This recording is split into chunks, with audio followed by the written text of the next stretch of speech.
Bonjour, chapitre 2 sur l'analyse chimique. Nous allons voir comment remplir un tableau d'avancement pour une réaction acido-basique. Donc voici la réaction acido-basique. Le chlorure d'hydrogène réagit avec l'eau pour former donc l'ion chlorure et l'ion oxonium. Dans ce tableau, on devra remplir toutes ces lignes, état intermédiaire, avancement final et avancement maximal. On dispose du pH de la solution lorsque la réaction a atteint l'état final, et la concentration initiale du chlorure d'hydrogène. Alors, quelle différence entre avancement final et avancement maximal? L'avancement final est atteint lorsque la réaction s'arrête. Elle s'arrête parfois parce que un des deux réactifs était entièrement consommé, parfois elle s'arrête avant. Et à ce moment-là, il reste à la fin de la réaction une partie des réactifs et bien sûr les produits formés. L'avancement maximal est un calcul théorique, c'est-à-dire qu'on regarde combien de produits on peut former au maximum en supposant que un des deux réactifs est entièrement disparu à la fin de la réaction. Alors ici dans ce tableau, l'eau étant le solvant, c'est l'espèce chimique majoritaire et il en restera forcément à la fin de la réaction. Donc, en théorie, l'espèce chimique minoritaire, donc le réactif limitant, c'est le chlorure d'hydrogène. Première ligne du tableau, donc l'état initial. Donc on note les quantités de matière initiale des différentes espèces chimiques. Aucun produit n'est formé, donc 0 pour l'un, 0 pour l'autre. L'eau étant le solvant, on note pas sa valeur parce qu'elle est énorme par rapport aux autres espèces chimiques.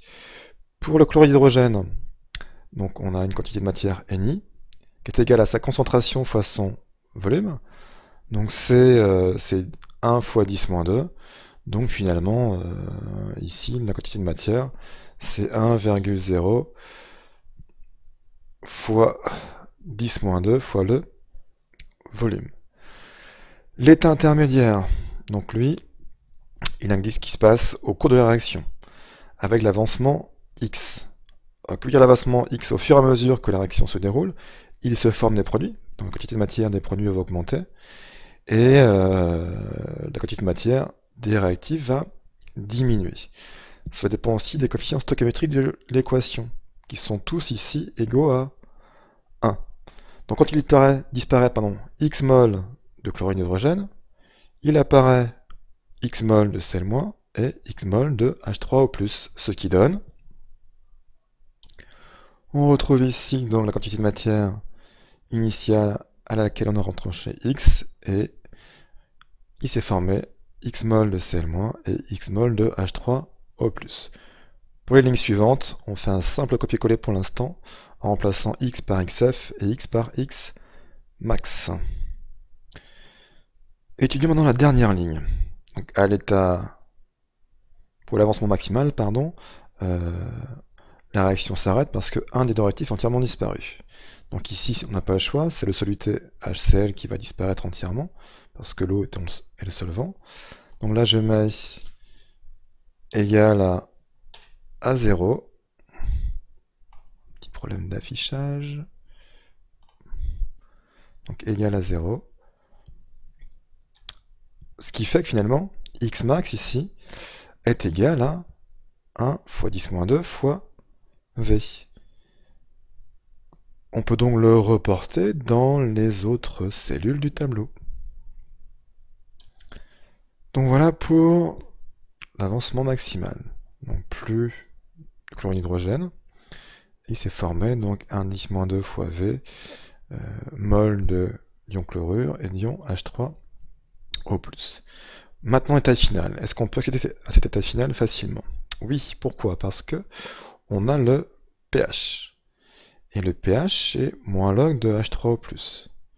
Alors, on l'a vu en cours, on peut à ce moment-là calculer la valeur de la concentration en H3O+. On applique la relation qu'on a vue en classe.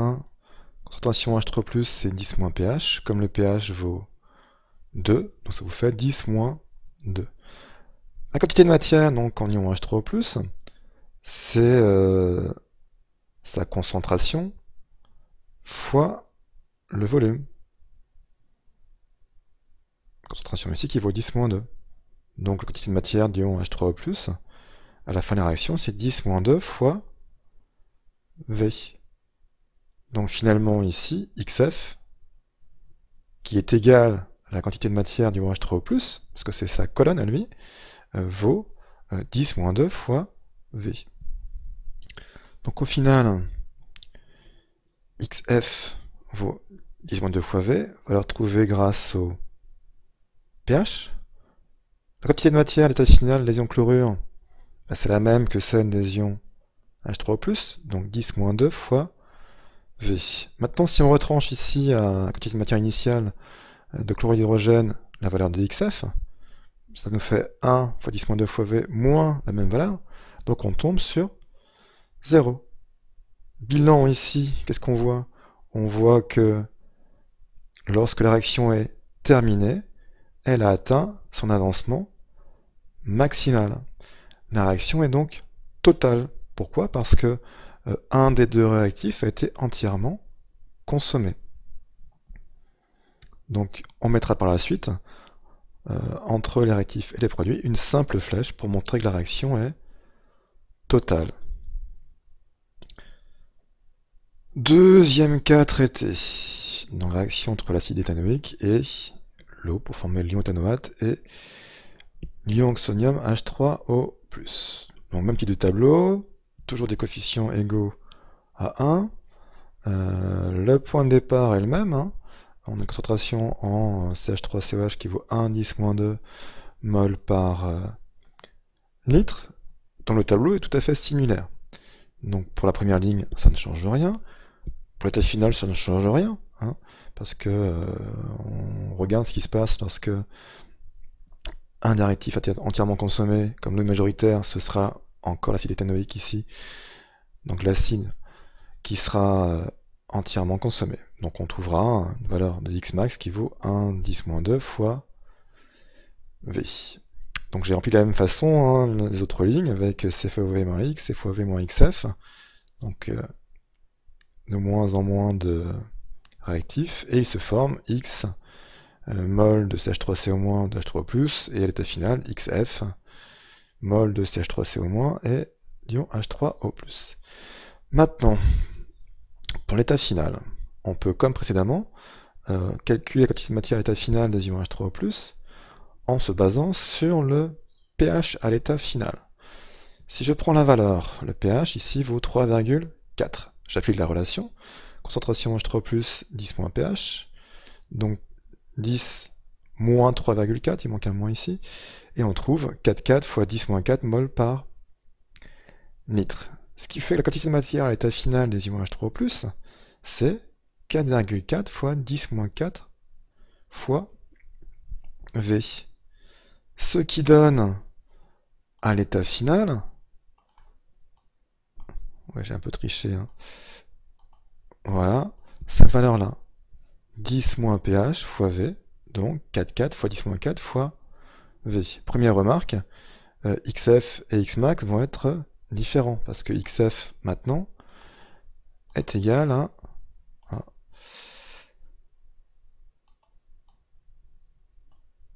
4,0. Ah, j'ai pas passé le 4 en... J'ai pas de chance. Voilà. Fois 10 moins 4 fois V, le tout en mol.